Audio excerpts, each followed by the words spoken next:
जय हिंद दोस्तों। स्वागत है आपका अपने यूट्यूब चैनल 92 एडयू पर। अब हमारी यूनिट 2 का ये सेकंड नंबर का वीडियो है। पहले वीडियो में मैंने आपको सेंटर ऑफ मास के बारे में बताया था। अब ये हमारा वीडियो है रैखिक संवेग संरक्षण के नियम पर आधारित।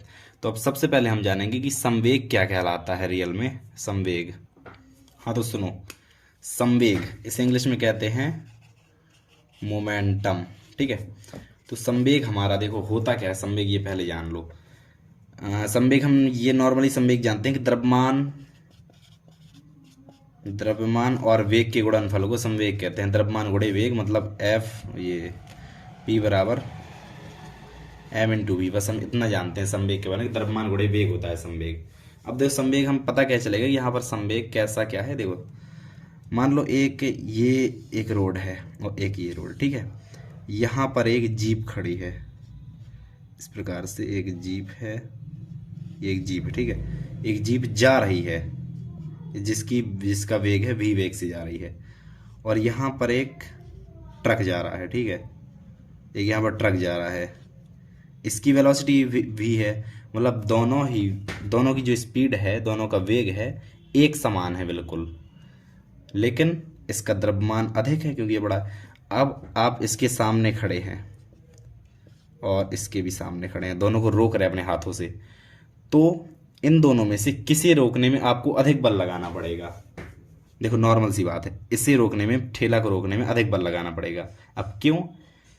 दोनों की वेलोसिटी तो समान है लेकिन इसका द्रव्यमान अधिक है, जिसकी वजह द्रव्यमान अधिक है। ये वेलोसिटी सेम है, द्रव्यमान अधिक है, मतलब संवेग ट्रक का अधिक है। इसलिए इसे रोकने में आपको अधिक बल लगाना पड़ेगा क्योंकि इसका संवेग अधिक है। अर्थात संवेग किसी वस्तु को गति कराने के लिए या फिर वस्तु की गति को रोकने के लिए हम जो फोर्स अप्लाई करते हैं या फिर हमें जो बल लगाना पड़ता है उस बल को संवेग कहते हैं।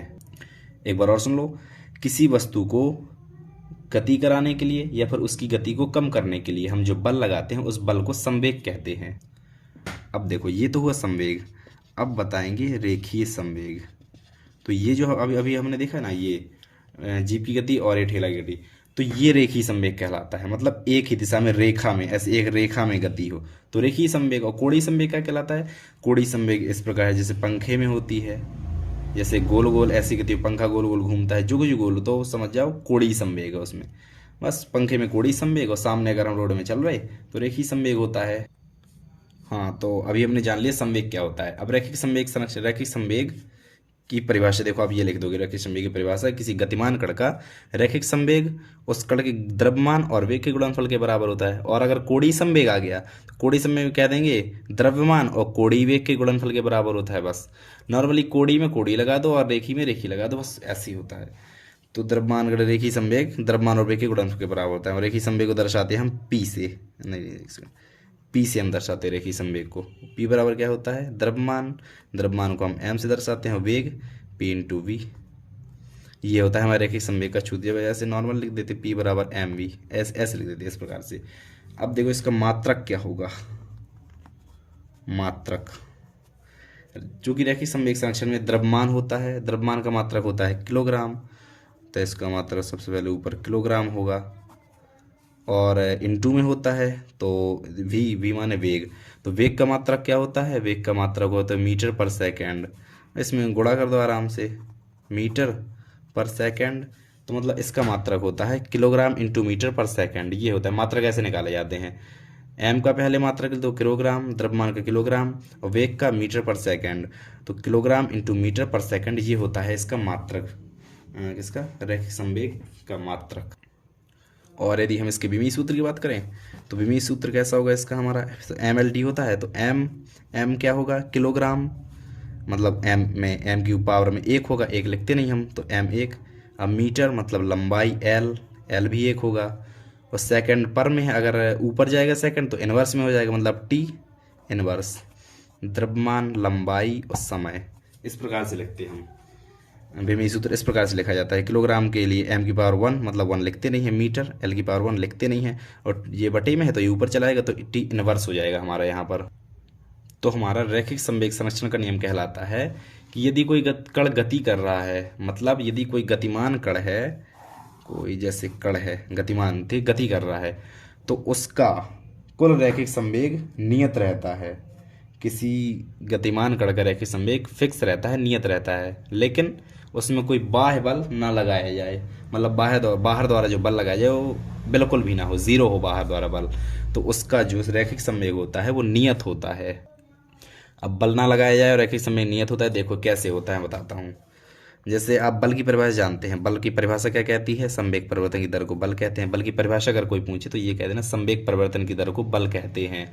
और बलाघूर्ण बल, जैसे बल होता है एक सीधी दिशा के लिए और बलाघूर्ण होता है इस प्रकार की दिशा के लिए, तो बलाघूर्ण कहते हैं कोणीय संवेग परिवर्तन की दर को, बस। और कोणीय संवेग को हम अल्फा से दर्शाते हैं, ठीक है। अब देखो एफ बराबर D P upon D T हो गया। अब देखो यहाँ पर पी का मान क्या है? पी का मान है D upon D T M into V. P का मान वेक्टर लगा दो, वेक्टर, हाँ। और एम हमारा एम फिक्स है, ठीक है, और वी है वी वेलोसिटी, ठीक है। और अगर हमारे द्वारा बल लगाया गया बल शून्य है, मतलब बाहर से मैंने अभी कहा कि बाहर से बल ना लगाया जाए तो रैखिक संवेग फिक्स रहता है, नियत रहता है। अगर हमारे द्वारा लगाया गया बल जीरो है, ठीक है, मतलब जीरो बल, तो D P vector upon D T क्या होगा? ये भी जीरो होगा, ठीक है। ध्यान रखना एफ की जगह पर ने जीरो रख दिया यहाँ पर, D P vector upon D T भी जीरो होगा। अब D P vector upon D T zero है, इसका इंटीग्रेशन कर दो या फिर नॉर्मली देखो D P vector upon D T ये क्या लिखा है? ये लिखा है पी के परिवर्तन की दर, पी के परिवर्तन की दर। अगर पी के परिवर्तन की दर जीरो है मतलब पी बिल्कुल परिवर्तित नहीं हो रहा है, पी परिवर्तित हो नहीं रहा। अगर परिवर्तन की दर उसके जीरो है, परिवर्तन नहीं हो रहा, मतलब पी फिक्स है, पी फिक्स है, ठीक है। पी क्या है? नियत है, तो पी को हम क्या कहेंगे? नियतांक कहेंगे। या फिर इसका इंटीग्रेशन कर दो, तो इंटीग्रेशन इसका क्या होगा? मतलब समाकलन कर दो, तो इसका समाकलन यहाँ पी वेक्टर हो जाएगा और ये जीरो, और जीरो का समाकलन क्या होता है? नियतांक। या फिर कुछ भी सी, मतलब किसी भी संख्या का समाकलन सी होता है, नियतांक होता है, इसलिए पी वेक्टर नियतांक होता है। अर्थात अगर हम बाह्य बल जीरो लगाएं तो हमारा संवेग, रैखिक संवेग नियत रहता है, फिक्स रहता है हमारा रैखिक संवेग। हाँ, अब सुनो एक बढ़िया सी चीज़। अब देखो, अब इसमें बताता हूँ कि रियल लाइफ में रैखिक संवेग संरक्षण कैसा होता है। देखो रैखिक संवेग संरक्षण का नियम क्या कहलाता है? सबसे पहले ये सुन लो, किसी बंद निकाय का कुल रैखिक संवेग जीरो होता है, बस ये होता है नियम कि किसी बंद निकाय का कुल रैखिक संवेग जीरो होता है। अब देखो मान लो एक निकाय है, ठीक है। अब एक हमारे पास पिस्टल है, पिस्टल, इस प्रकार से एक पिस्टल है, ठीक है, एक पिस्टल है, और यहाँ से एक हमारी गोली निकल रही, इस प्रकार से हमने गोली चलाई पिस्टल से, ठीक है। तो जब हम पिस्टल से गोली चलाते हैं तो पिस्टल आगे की ओर गोली भगती है और हमें पीछे की ओर धक्का लगता है। ऐसा क्यों होता है? क्योंकि जितना संवेग आगे की ओर जनरेट होता है गोली में, उतना ही संवेग इसे, न्यूटन के तीसरे नियम के अनुसार, उतना ही संवेग इसे पीछे की ओर धक्का मारता है। लेकिन अब ये कहोगे कि भैया गोली की स्पीड तो बहुत तेज़ होती है, इसकी स्पीड थोड़ी से, इसका थोड़ी सा धक्का लगता है, फिर नॉर्मल हो जाता है। तो देखो, जो गोली का वेग बहुत कम होता है, वेग बहुत कम, वेग कम, एक सेकंड, गोली का वेग अधिक होता है, वेग बहुत अधिक होता है। जब गोली अच्छी तेज जाती है तो वेग अधिक होता है, और मास कम होता है।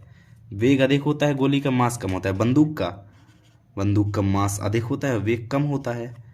तो दोनों को रिलेट हम करते हैं, तो दोनों का योग, अगर हम इसे गोली के वेग को स्मॉल एम ले लें, एक सेकंड, गोली के वेग को स्मॉल एम ले, वो द्रव्यमान को स्मॉल एम ले लें और वेग को स्मॉल वी ले लें, और बंदूक के द्रव्यमान को कैपिटल एम और वेग को कैपिटल वी ले लें, तो इन दोनों का योग जीरो होगा। मतलब किसी बंद निकाय का कुल रैखिक संवेग जीरो होता है, ये कहता है हमारे रैखिक संवेग संरक्षण का नियम। और इसमें बंदूक जो पीछे की ओर धक्का लगता है, बंदूक को जिस वेग से बंदूक पीछे की ओर हटती है, उस वेग को कहते हैं हम प्रतिक्षिप्त वेग, प्रतिक्षिप्त वेग, या फिर रिकॉइल वेलोसिटी, ठीक है, रिकॉइल वेलोसिटी कहते हैं, प्रतिक्षिप्त वेग कहते हैं। जिस वेग से बंदूक पीछे को हटती है उसे प्रतिक्षिप्त वेग कहते हैं। और चूंकि गोली का जो बंदूक का द्रव्यमान होता है गोली की अपेक्षा बहुत अधिक होता है, इसलिए गोली का वेग बंदूक की वेग के अपेक्षा बहुत अधिक होता है, इसलिए ये बहुत तेज, और प्रतिक्षिप्त वेग का मान बहुत कम होता है, इसलिए बहुत कम वेग से बंदूक पीछे की ओर हटती है, ठीक है। तो सिंपल सी बात यह है कि जिसका द्रव्यमान अधिक होगा उसका वेग कम होगा, और जिसका वेग अधिक होगा उसका द्रव्यमान कम होगा। बस ये है सिंपल सी बात। तो गाइज ये हुआ हमारा रैखिक संवेग संरक्षण के नियम का पूरा वीडियो। और गाइज वीडियो को पूरा देखने के लिए थैंक यू, और मिलते हैं अगले वीडियो में। तब तक के लिए बाय बाय।